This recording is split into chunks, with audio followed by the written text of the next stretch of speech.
This is the man behind some of the largest creators on YouTube and the architect behind some of the most viewed videos ever. He literally taught MrBeast how to get over 100 million views per video, and this is his exact 7-step blueprint to steal anyone's attention and make them hooked.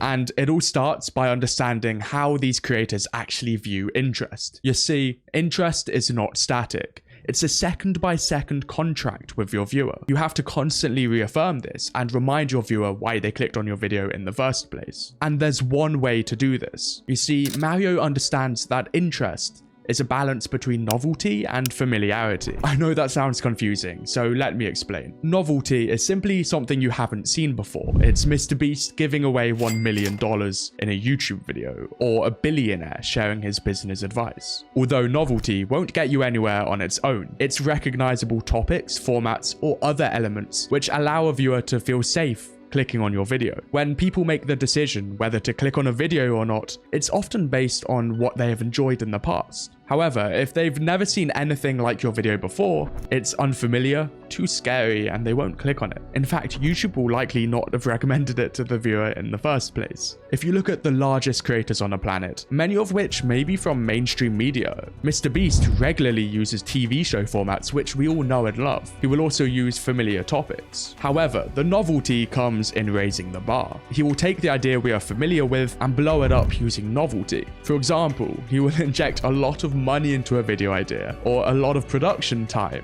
Some creators may use their contacts to take a familiar idea but add A-list celebrities to it. It's that cross between familiarity and novelty which makes a video idea approachable but still interesting. An idea which is just familiar is not interesting to anyone. They have seen it before. It is boring. But an idea which is novel is too scary for a viewer. You have to find the balance. And that's what Mario figured out. And while this is great to know, it means nothing if your viewers aren't clicking on your videos. So, what do we need to do in order to force people to want to click?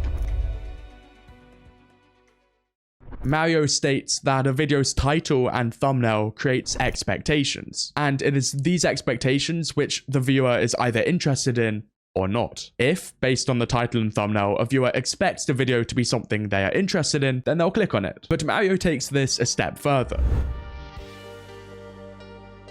He outlines that there are 3 types of expectations: structural, emotional, and topical. Now, the structure, simply the layout of the video, and now the topical, simply the topics mentioned in the video, and the emotions are the emotions featured in the video. The structural expectations are how the video is carried out. It's the layout or the format. However, understanding this is not enough. What you need to do in order to get views on YouTube is to make sure that your actual video content aligns with those expectations.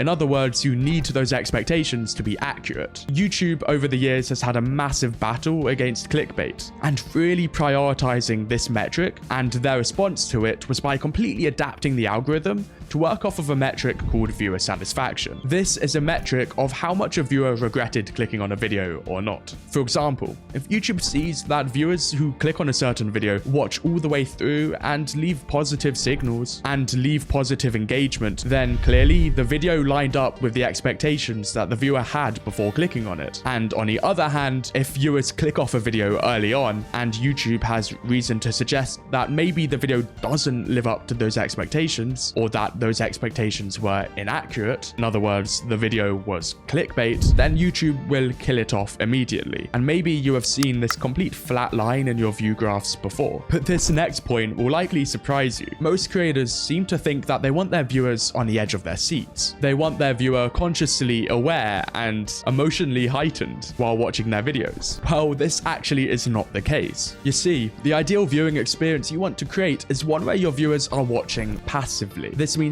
you still want them entertained and not asleep. Simply put, you are rewarded for making your viewers watch your videos for a long period of time, viewing everything you have to say, and then clicking on another video. And this is best done when a viewer is relaxed. So, avoid anything which will make your viewer have to skip back in your videos. Avoid flashing graphics or super fast subtitles. Contrary to popular belief, these actually ruin the viewing experience, and therefore your video's performance. You still want to use pattern interrupts, but do it more subtly. Maybe every 10 to 15 seconds, shift visuals or sound effects. However, regardless of if you're creating entertainment or educational content, your goal is to make your viewers feel something. You need to manipulate their emotions. And this is Mario's trick to doing that. If you watch a MrBeast video, you'll discover that he changes music very often. Take a look at this clip, for example. I have built the most deadly obstacle course in the world. He's about to do it!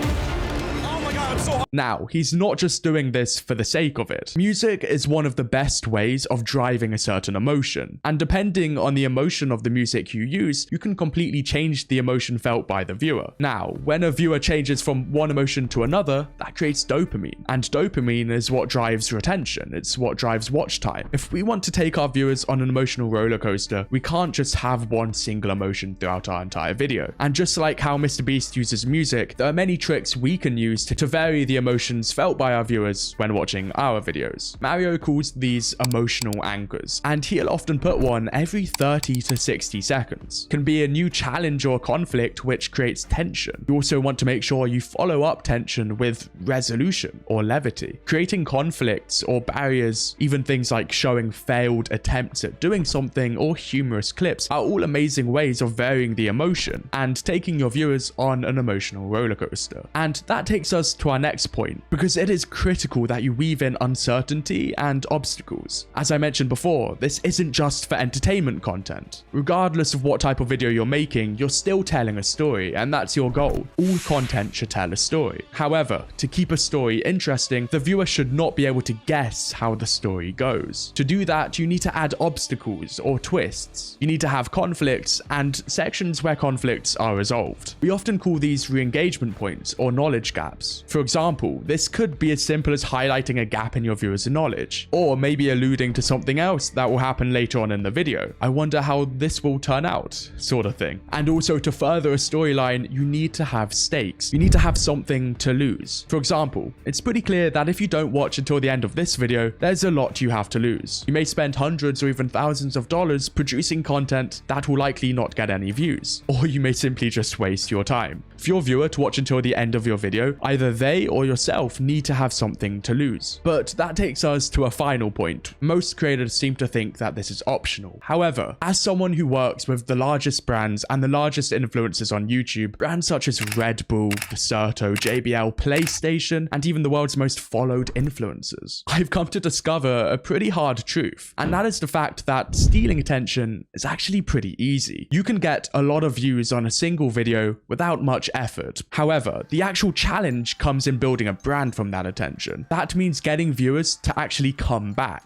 The difficulty is this: if viewers don't leave your video feeling like you offered something that other creators did not, then they likely have no reason to come back. And that is channel suicide. You need to be able to create content that consistently offers something unique. But even more importantly, you need viewers to leave your videos with the perception that your videos offer something that they cannot get anywhere else. One of the best ways to do this is a trick which IKEA often uses. You see, you can go to IKEA and you can walk around the whole shop, and maybe you'll have ups and downs in your experience, but regardless, at the end of your trip, you have the cafe, and you have the meatballs, and you have the food, and that leaves you with an amazing payoff. It's a good feeling at the end of your trip, and that is what you'll remember. You likely will not remember the nuances of your shopping trip, but when it comes to the feeling at the very end of your shopping trip, the feeling of indulgence and satisfaction, that is a payoff which you'll have attached to your memory of that experience. And just like how IKEA uses their cafe, you should also use payoffs to stain an image in your viewer's memory that your channel offered something unique, something good that they want to come back for. If YouTube has data to suggest that viewers who have engaged with your channel before have a significantly greater habit of clicking on your videos as opposed to a new viewer, then they'll recognize your channel as one which is able to hold viewership, one which is worth promoting. And that is where you see exponential growth. This is one of the easiest tricks to getting a lot of attention on YouTube.